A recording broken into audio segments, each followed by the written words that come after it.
तुम्भे हाँ बर्नब्बा और शाऊल को आह्वान करिଅछु केतेबेले पवित्र आत्मा कहले जेतेबेले से प्रार्थना एवं उपवास करुथिले सेही समय पवित्र आत्मा कहले लोक माने बोलसन जे मते प्रभु केनता नि कथा कहबा अरे प्रभुंकर कथा सुनवार लागि हेले प्रिय लोक माने आपन को यीशुंकर प्रोसेस रे चलवा के पड़वा खाली यीशु के जानी दैछु बोली कर नै के निजर इच्छा रे चलले केबे नै होई यीशु को सदे कथा हेबार अछि प्रिय लोक माने मोर एते अनुभव अछि जे आमे मुई जेंदा आपन माने कहू जे आपन माने जेंदा सुनुछन सेंता प्रभु यीशु हमर सदे कथा हेसन हालेलुया जदि तुमर से कथा नै हेबार तेबे तुम आइडिया करी देखो जे तुमर परमेश्वर बची छन कि मरी छन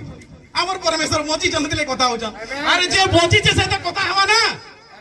तमे जदि कहू जे यीशु बची छे बोली कहू छ तेबे प्रूफ कोन আছে हमर पाखे तुमर संग जदि कथा नै हेबा सबे बोलछ जे यीशु 3 दिन रे पुनर्जीवित हले जदि हेले कथा हेले न जदि कथा नै हेबार तुमर मन केना अछि यीशु को ठाने अछि कि